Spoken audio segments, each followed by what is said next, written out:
तमिलनाडु के करूर में एक भव्य रैली के दौरान एक बड़ा हादसा हुआ है। एक्टर से राजनेता बने विजय की एक झलक पाने के लिए करूर मैदान में जिस तरह से हजारों की भीड़ उमड़ी थी, तादाद से ज्यादा और परमिशन से ज्यादा हजारों लोग मौके पर पहुंचे थे और उसके बाद भगदड़ हुई और भगदड़ में भूख प्यास से लोग मरने लगे। दरअसल ये सभी लोग एक्टर विजय का इंतजार कर रहे थे, उसकी एक झलक पाने का इंतजार कर रहे थे, लेकिन वही विजय जो कि रैली में 7 घंटे देरी से पहुंचे और उसके बाद जब ये हादसा हो गया तब भी स्पीच देते रहे।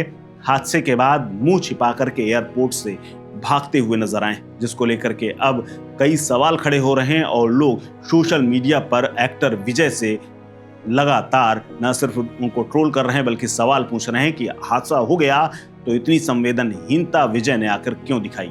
हालांकि विजय के पहुंचते ही लोगों का उत्साह 7वें आसमान तक पहुंच गया था और आखिर उनका घंटों का इंतजार भी सफल हो गया था। हालांकि विजय ने जैसे ही रैली में बोलना शुरू किया, अचानक भीड़ की वजह से उन्हें असहज महसूस होने लगा। विजय ने दरिया दिल्ली दिखाते हुए भीड़ में पानी की बोतलें फेंकनी शुरू कर दी और इससे पहले किसी को कुछ समझ आता हालात बेकाबू हो गए थे। इसके अलावा एक वीडियो भी सामने आया है जिसमें एम्बुलेंस भीड़ को चीरते हुए अंदर आ रही है और कुछ लोगों को ले जाने का प्रयास कर रही है। तमिलनाडु के करूर में शनिवार की शाम को, जिसमें अभिनेता से नेता बने विजय तमिलगा विक्ट्री कजगम यानी टीवीके पार्टी की रैली थी, जिसमें यह हादसा हुआ है। इस रैली में अनियंत्रित भीड़ के कारण भगदड़ मची और 39 लोगों की मौत हो गई, जबकि 70 से ज्यादा लोग गंभीर रूप से घायल हैं और अस्पताल में भर्ती। मृतकों में ज्यादातर महिलाएं और बच्चे शामिल हैं। इस त्रासदी के बाद विजय को शनिवार रात तिरुचिरापल्ली एयरपोर्ट पर देखा गया, जहां वो चुपचाप मुंह छिपा करके निकल गए। उससे भी कई सवाल खड़े हो रहे हैं। दरअसल करूर में हुआ क्या, आपको बता दें कि करूर एरोड हाईवे पर वेल्लुसेमपुर है, जहां पर इस रैली का आयोजन किया गया था। विजय के समर्थकों की भारी भीड़ उमड़ी थी। प्रशासन ने 30,000 लोगों की अनुमति दी थी, लेकिन स्थानीय रिपोर्ट बताती है कि करीब 2 गुना यानी 60,000 से ज्यादा लोग पहुंच चुके थे। पुलिस के मुताबिक विजय के संबोधन के दौरान भीड़ अचानक मंच की ओर बढ़ी, जिससे धक्का मुक्की शुरू हुई और स्थिति बेकाबू हो गई। कई लोग गिर गए, जिसके कारण दम घुटने से बेहोश हो गए।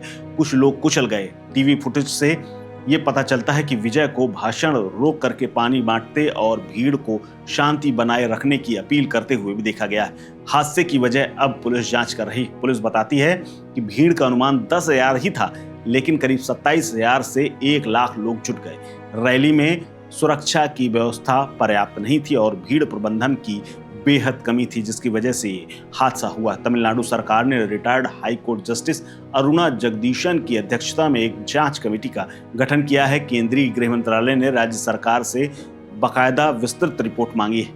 इसके अलावा हादसे के बाद विजय ने अपना भाषण बीच में ही रोक दिया और स्थिति को नियंत्रण करने की कोशिश की, लेकिन तब तक 39 लोगों की जान जा चुकी थी। हालांकि इसके बाद वो तिरुचिरापल्ली एयरपोर्ट पर देखे गए, जहां पर वो चुपचाप सर झुका करके निकल रहे थे। सोशल मीडिया पर कुछ लोगों ने इसे गैर जिम्मेदाराना कदम बताया है, जबकि उनके समर्थकों का कहना है कि वो स्थिति को और जटिल होने से बचाने के लिए वहां से गए थे। विजय ने हादसे पर दुख व्यक्त करते हुए कहा कि मेरा दिल टूट गया है, मैं दर्द से तड़प रहा हूं। इसके अलावा प्रधानमंत्री नरेंद्र मोदी ने भी हादसे पर गहरा दुख जताया है।